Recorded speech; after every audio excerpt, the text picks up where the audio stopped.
வணக்கம், உங்கள் கிருஷ்ணன். இன்னைக்கு நம்ம பார்க்கக்கூடிய மிக முக்கியமான ஒரு ப்ராடக்ட்ஸை பற்றின சில விஷயங்கள் பார்க்க போகிறோம். நிறைய ப்ராடக்ட்ஸ் நம்ம ஒவ்வொரு ப்ராடக்டாக நம்ம பார்த்துக்கிட்டே இருக்கோம். பல பேருக்கு என்ன பண்ணணும், எந்த மாதிரியான ப்ராடக்டை பண்ணுறது, நம்ம எந்த ப்ராடக்ட்டை நம்ம எக்ஸ்போர்ட்டுக்காக தேர்ந்தெடுக்கலாம் அப்படின்ட்டு பல வகையில் அவங்களுக்கான குழப்பங்கள் இருந்துகிட்டு தான் இருக்கும். ஆனால் இதில் மிக முக்கியமான இன்னைக்கு பார்க்கக்கூடிய ப்ராடக்ட்ஸ் பல பேருக்கு இதை எடுத்து நம்ம செய்ய முடியுமா அப்படின்னு கூட தெரியாது. ஏன்னா அப்படிப்பட்ட ஒரு ப்ராடக்ட். ஆனால் இந்த ப்ராடக்ட் செக்டார் பல நாடுகளுக்கு பல ப்ராடக்ட்ஸாக எக்ஸ்போர்ட் ஆகிட்டு இருக்கு. அதிக மார்ஜினோட, அதிக ப்ராஃபிட் மார்ஜின் அதிகமாக இருக்கு. அதிக ப்ராஃபிட் மார்ஜின் இருக்குனாலே அந்த ப்ராடக்ட் ஒரு வேல்யூ ஆர்டர் ப்ராடக்டாக தான் இருக்கும், இல்லை மதிப்பு கூட்டப்பட்ட ப்ராடக்டாக தான் இருக்கும். இது காமனாக நீங்கள் தெரிஞ்சுக்கணும். அப்படி என்ன மதிப்பு கூட்டப்பட்ட பொருட்கள் நம்ம வெளிநாடுகளுக்கு இங்கிருந்து எக்ஸ்போர்ட் ஆகிட்டு பார்த்தீங்கன்னா, எக்கோ ஃப்ரெண்ட்லி ப்ராடக்ட்ஸ், சுற்றுச்சூழலுக்கு மாசு ஏற்படுத்தாத வகையில் தயாரிக்கப்பட்ட பொருட்கள் நாம யூஸ் பண்றதுக்கு. ஸோ அந்த மாதிரியான ப்ராடக்ட்டை பற்றி தான் இந்த வீடியோவில் நீங்கள் பார்க்க போறீங்க. ஸோ உங்களுக்கு இந்த ப்ராடக்ட்ஸ், எக்கோ ஃப்ரெண்ட்லி ப்ராடக்ட்ஸ் ரிலேட்டடா நீங்கள் எக்ஸ்போர்ட் பண்ணணும்னு நினைச்சா இந்த பிசினஸுக்கு தேவையான ட்ரைனிங், லைசன்ஸ் ப்ராசஸ், கன்சல்டிங் இது அத்தனையும் எங்களிடம் செய்து கொள்ளலாம். ஓகே, எக்கோ ஃப்ரெண்ட்லி ப்ராடக்ட்ஸை பொறுத்தவரை என்ன மாதிரியான டைப்ஸ் இருக்கு, எந்தெந்த வகையான ப்ராடக்ட்ஸ் எக்கோ ஃப்ரெண்ட்லி ப்ராடக்ட்ஸா நம்ம பார்க்குறோம், அது எந்தெந்த நாடுகளுக்கு எக்ஸ்போர்ட் ஆகுது, குவாலிட்டி ஸ்ட்ரக்சர் என்ன, என்னென்ன சர்டிஃபிகேட்ஸ் வேணும், என்ன பர்பஸ்க்காக வெளிநாட்டில் இம்போர்ட் பண்றாங்க அப்படின்ட்டு சில விவரங்களை நம்ம இந்த வீடியோவில் பார்க்கலாம்.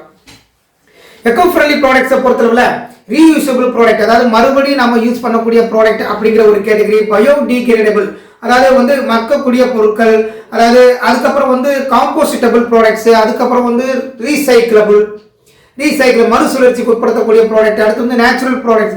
இப்படி பலதரப்பட்ட வகையில் அந்த எக்கோ ஃப்ரெண்ட்லி ப்ராடக்ட்ஸை பிரிச்சிருக்கிறாங்க. இந்த எக்கோ ஃப்ரெண்ட்லி ப்ராடக்ட் செக்டர்ஸில் நமக்கு வரக்கூடிய ப்ராடக்ட்ஸ் என்னென்ன வகையான ப்ராடக்ட்ஸ் வருது அப்படின்னா, உங்களுக்கு முக்கியமாக பேம்பு ப்ராடக்ட்ஸ், மூங்கில் சார்ந்த பொருட்கள். மூங்கிலிருந்து பல ப்ராடக்ட்ஸ் தயார் பண்ணுறாங்க. வேல்யூ ஆர்டர் ப்ராடக்ட்ஸ், பல ப்ராடக்ட்ஸ் தயார் பண்ணி அனுப்பிக்கிட்டு இருக்காங்க. ஸோ இது ஒரு டைப். அதுக்கு மூங்கில் ப்ராடக்ட்ஸ் என்னென்ன மாதிரியான ப்ராடக்ட்ஸ் அப்படின்னா, மூங்கிலிருந்து முக்கியமாக மூங்கில் பாம்பு ஸ்பூன், பாம்பு cutlery, kitchen items, cutlery items, அதுக்கப்புறம் பாம்பு ஃபர்னிச்சர்ஸு, அப்புறம் பாம்புல செய்யக்கூடிய கப்ஸு, ஸ்பூன் ஐட்டம், அது மாதிரி நிறைய ப்ராடக்ட்ஸு, பாக்ஸஸ்ஸு, பவுல்ஸு, இந்த மாதிரி நிறைய ப்ராடக்ட்ஸ் பாம்புல பண்ணுறாங்க. ஓகே, இது ஃபர்ஸ்ட். இரண்டாவது பார்த்தீங்கன்னா ஜூட் ப்ராடக்ட். ஜூட்ல இருந்து செய்யக்கூடிய பேக், ஜூட்ல இருந்து செய்யக்கூடிய மற்ற நிறைய கைவினை பொருட்கள் எல்லாமே பல நாடுகளுக்கு எக்ஸ்போர்ட் ஆகும். முக்கியமாக ஜூட் பேக் பல நாடுகள் வாங்குறாங்க. ஏன்னா இது ஜூட் பேக்குங்கிறது இயற்கை, அதாவது நேச்சுரல் ஃப்ரெண்ட்லி, அதாவது நேச்சுரலா இருக்கிறதுனாலையும் சரி, அது எக்கோ ஃப்ரெண்ட்லி ப்ராடக்ட் பார்க்க யூசேஜுக்கு அவங்களுக்கு கன்வீனியன்ட்டா இருக்கிறதுனாலையும் சரி இந்த ப்ராடக்டை வாங்குறாங்க. ஷாப்பிங் பேக்ஸ் அதிகமாக இங்கிருந்து ஜூட் பேக் தயார் பண்ணி. Cotton cloth bag, cotton bag இதுவும் எக்ஸ்போர்ட் ஆகுது. இதுவும் எக்கோ ஃப்ரெண்ட்லி ப்ராடக்ட் தான். ஸோ இந்த காட்டன் பேக்கும் எக்ஸ்போர்ட் பண்ண முடியும். ஸோ இது இந்த மாதிரியான ப்ராடக்ட் எக்ஸ்போர்ட் ஆகுது. அடுத்து மிக முக்கியமாக areca nut plates. Areca nut plate பாக்குமட்ட தட்டுன்னு சொல்லுவோம். ஸோ இந்த பாக்குமட்ட தட்டிலிருந்து தட்டு மட்டும் இல்லாமல் பாக்குமட்டிலிருந்து செய்யக்கூடிய மற்ற பொருட்கள், ஸ்பூனாக இருக்கட்டும், ஸ்பூன் ஃபோர்க்காக இருக்கட்டும், மற்றபடி செய்யக்கூடிய பவுல்ஸு, பாக்ஸஸ், கிஃப்ட் பாக்ஸஸ், அப்புறம் ஒவ்வொரு ஃபுட் ப்ராடக்ட்டுக்கும் தேவைப்படக்கூடிய பவுல்ஸ், இந்த மாதிரி ஐட்டம் எல்லாமே இந்த பாக்குமட்ட தட்டில் பண்ணுறாங்க. இதுவும் எக்கோ ஃப்ரெண்ட்லி ப்ராடக்ட் அதிகமாக எக்ஸ்போர்ட் ஆகுது. அடுத்து பேகசிக் ப்ராடக்ட்ஸ், அதாவது சுகர் கேன்ல இருந்து, அதாவது கரும்பு சக்கையிலிருந்து செய்யக்கூடிய ப்ராடக்ட். என்ன சார், கரும்பு சக்கையிலிருந்து ப்ராடக்ட் பண்றாங்களா? நிறைய பண்றாங்க. பேகசிக் ப்ராடக்ட்ஸ், அப்படி பேகசிங் சொல்லுவாங்க. ஸோ இந்த ப்ராடக்ட் கரும்பு சக்கையிலிருந்து பார்த்தீங்கன்னா பாக்குமட்ட தட்டில் பாக்குமட்டையிலிருந்து என்னென்ன ப்ராடக்ட்ஸ்லாம் நம்ம தயார் பண்ண முடியுமோ அத்தனை ப்ராடக்ட்டும் இதில் தயார் பண்றாங்க. அது கொஞ்சம் ரேட்டு காஸ்ட்லியான, இது அதை விட கொஞ்சம் சீப் பேகசிங். ஸோ இது இதில் அந்த பிளேட்டு, ஸ்பூனு, ஃபோர்க்கு, மற்றபடி என்னென்ன பண்ண முடியுமோ பவுல்ஸ் ஐட்டம்ஸு, ட்ரே ஐட்டம்ஸு, எல்லா வகையான ப்ராடக்ட்ஸும் இந்த பேகசிலேருந்து தயார் பண்ணுறாங்க. அடுத்து மிக முக்கியமாக paper craft products. Paper craft products paper boxes, பேப்பரில் செய்யக்கூடிய ட்ரே ஐட்டம்ஸு, பிளேட் ஐட்டம்ஸு, இந்த ஐட்டம்ஸ் எல்லாமே எக்கோ ஃப்ரெண்ட்லி ப்ராடக்ட்ஸ் ரிலேட்டடாக வருது. இதுக்கான வாய்ப்பும் அதிகமாக இருக்குது. அடுத்து காயர் ஃபைபர் சம்பந்தமான ப்ராடக்ட்ஸ். காயர் ஃபைபர்லேருந்து செய்யக்கூடிய மற்ற ப்ராடக்ட்ஸ் எல்லாமே பார்த்தீங்கன்னா டோர் மேட்டாக இருக்கட்டும். ஸோ அதெல்லாம் டோர் மேட்டு, டோரில் அதாவது மற்றபடி யூஸ் பண்ணக்கூடிய காயர்லேருந்து செய்யக்கூடிய, ஃபைபர்லேருந்து செய்யக்கூடிய சில ப்ராடக்ட்ஸ் எல்லாமே எக்ஸ்போர்ட் ஆகுது. அடுத்து வந்து பனானா ஃபைபர், வாழை இலையிலிருந்து வாழை நாரிலிருந்து செய்யக்கூடிய பல ப்ராடக்ட்ஸ் வந்து எக்ஸ்போர்ட் ஆகுது. பனானா ஃபைபர் ப்ராடக்ட்ஸ் நிறைய கைவினை பொருட்கள் எக்ஸ்போர்ட் ஆகுது.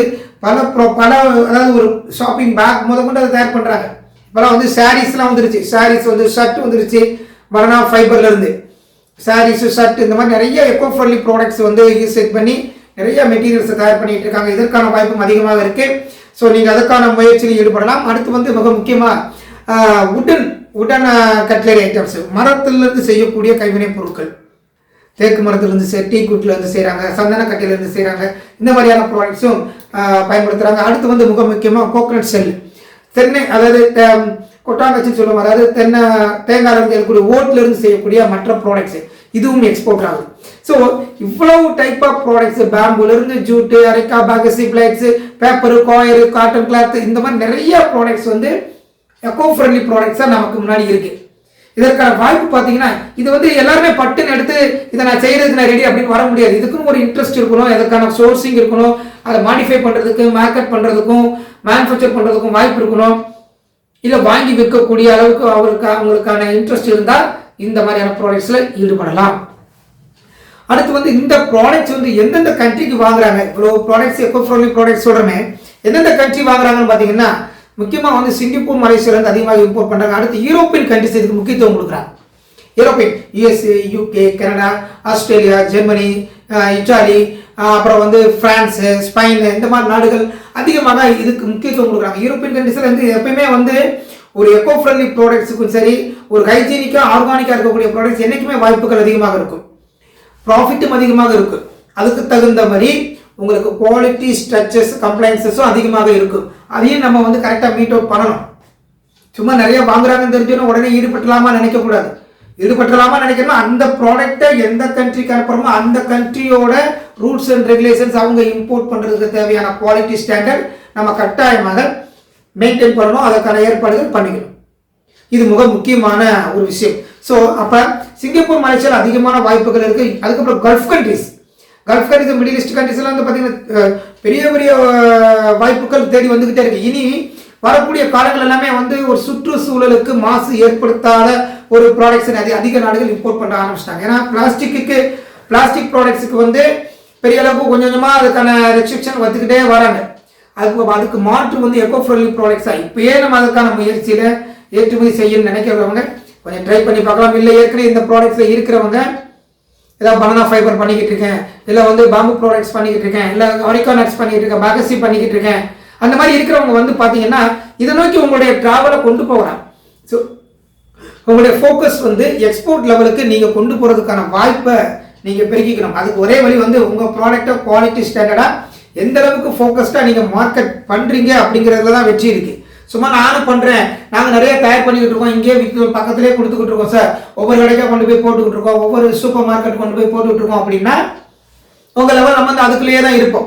கொஞ்சம் அதுக்கடுத்த லெவலுக்கு கொஞ்சம் சிந்திக்கணும்.